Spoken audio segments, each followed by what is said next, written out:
On today's podcast, we're examining a serious concern in our society, homelessness. Our guest today is Jill Sizemore, director of a nonprofit organization whose goal is to fight homelessness. Welcome to our program, Jill. Could you start by telling us what homelessness looks like? That's a great question. What does homelessness look like in our community? It's actually not as apparent as you might expect. Many people don't realize just how large the homeless population is because the homeless are often not visible. The homeless people that you see living and sleeping on the sidewalks or city park benches make up only a small percentage of the total homeless population. The majority of the homeless population are people who move around from place to place, sleeping in cars, shelters, motels, or staying with friends or family. They do not have a permanent place that they can call home. They have no idea where they will go from one day to the next. The homeless population consists of both men and women, young and old, individuals and families. According to the National Coalition for the Homeless in the United States, more than 550,000 people experience homelessness on a single night. That's 17 out of every 10,000 people in the US. About 67% of the homeless population consists of individuals, while 33% are people with children. Of the total homeless population, people under the age of 25 living on their own make up 7%. Veterans make up another 7% of the homeless population. About 18% of the homeless population are chronically homeless, which means they have experienced homelessness repeatedly or for an extended period of time. What causes homelessness and what can we do about it? That's a very complicated question. There are several problems that may lead to homelessness, but two concerns that are largely responsible for the rise in homelessness over the past few decades are insufficient income and lack of affordable housing. Clearly, the solution to lack of income is to help all individuals earn a wage that allows them to move above the poverty line. A raise in the minimum pay per hour would move more people in that direction. The lack of affordable housing is an equally significant problem. In our city, for example, 38% of the homeless citizens were evicted from their residence because they couldn't pay their rent or house payments.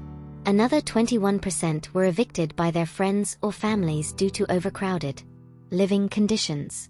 9% were living in substandard buildings that the city closed or tore down. 7% lost their homes in a disaster, such as a fire. So, 3/4 of our homeless population simply needs housing. Providing more affordable housing, therefore, is one obvious way to solve the problem. But that seems like a very big challenge. Who provides the affordable housing? One answer is the government. Government subsidy houses are built by the government and given to low-income families.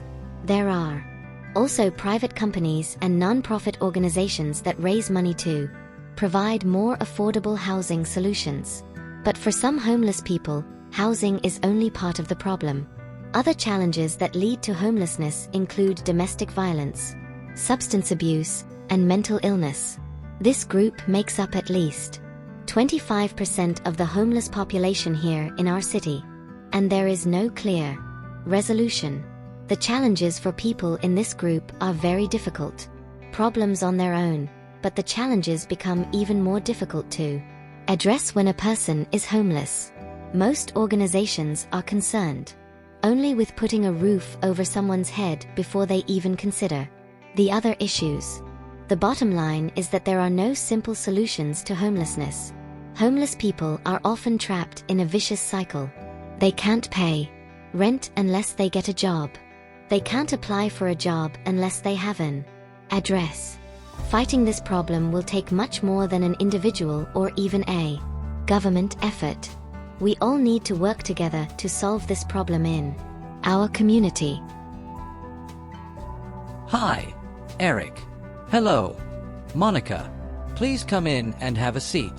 Understand you're interested in a home loan, right? Yes, that's correct. Have you already found a home that you want to buy? No, not yet. We still have 3 months left on our apartment lease. We're just looking around at houses now. We want to make sure we can secure a loan before we make an offer on a house. We're worried our loan application will be rejected.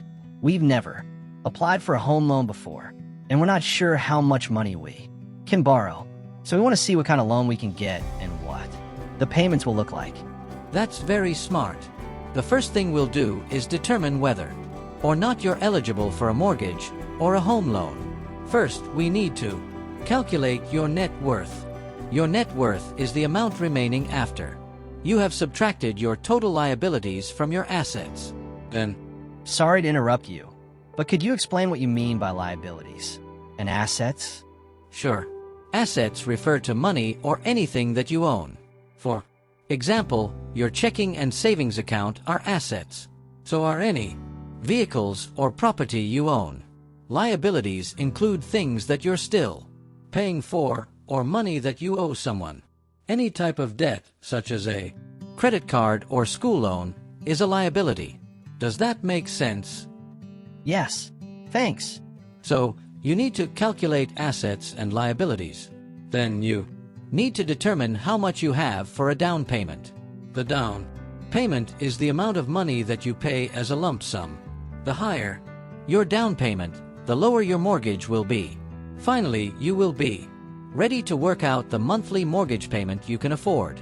Your mortgage payment should not be more than 32% of your gross monthly income at the very most.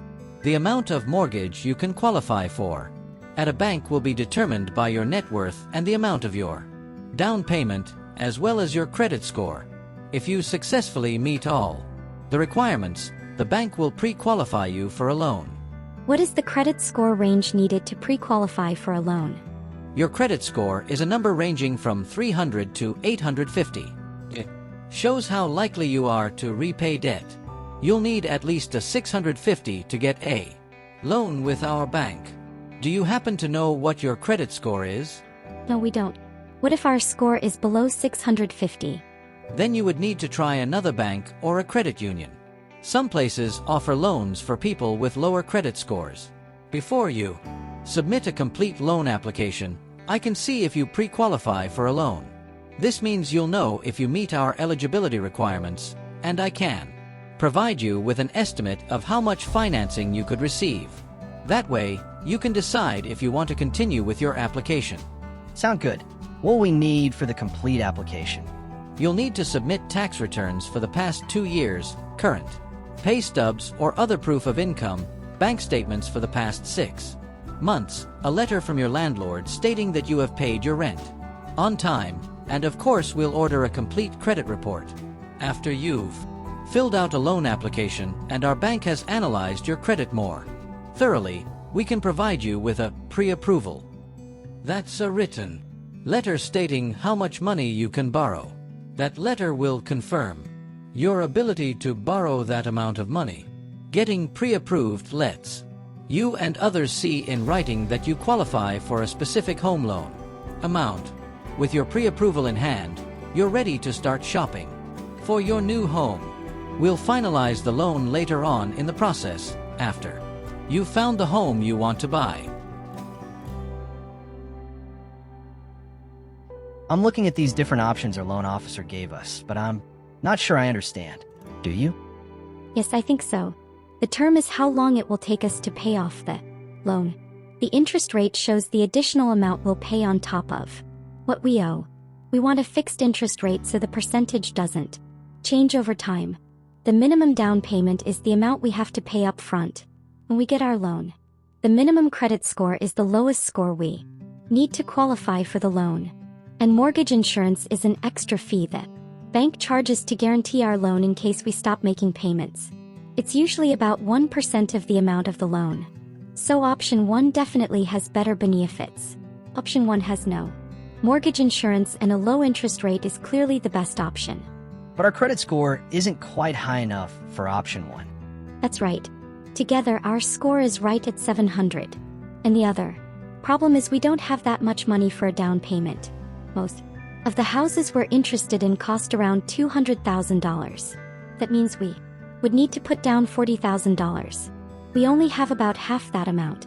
So maybe we should renew our apartment lease for another year.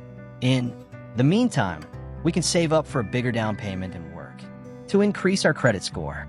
Our loan officer said there are some steps we can take to improve our credit scores, such as closing credit card, account we don't use, and checking our credit report for mistakes. Yes, waiting is definitely one solution. We could also start with a less expensive house. We can always sell it in a couple of years and buy our dream home later. True, but it's expensive to buy and sell a house. We still have to pay bank fees and closing costs, and we would need to hire a realtor when we sell. It seems more complicated than renting. Maybe. I'm not sure. We need to investigate more. We can also consider the other loan options. We have the down payment and the credit score we need for options 2 and 4. Yes, but we would also have a higher interest rate and we would need to pay mortgage insurance. This is going to be a much harder decision than I thought.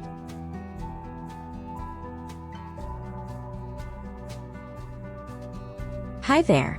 How can I help you today? I want to buy a house, so I'd like to apply for a loan. I can help you with that. Have you completed the loan application paperwork? Oh, I got started, but I haven't finished it yet. Okay, well, that will be the first step. Unless you've finished the application, we can't really go much further.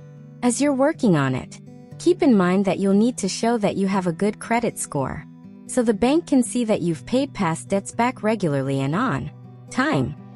Okay.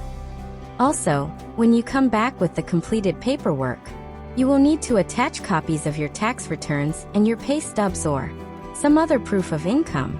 Wow, that's a lot of paperwork. Yes, but it all helps to show that you are responsible and likely to pay back the loan. So when you complete the application and gather your documents, come back and we'll talk again. Hi there. How can I help you today? I want to buy a house, so I'd like to apply for a loan. I can help you with that. Have you completed the loan application paperwork? Yes, here it is. Great. Let's have a look. Okay, it looks like the application itself is complete. That's good. Now, what have you brought in for supporting documentation? First, here are my tax returns from last year. Okay. Also, here are 12 months of my pay stubs. I changed jobs 3 months ago, so I'm making more money now. Congratulations. That will affect how much money the bank will lend you, so that's good. Also, I printed off some of my credit card statements to show you that I have made all my payments on time. That's really important. Finally, although I know you will confirm it yourself, I checked my credit score online and it's 760. That's a strong score. Okay, I'll have a look at all this paperwork, and in a couple of days, I will let you know if the application is approved and for how much. Between the two of us, though, this is a strong application.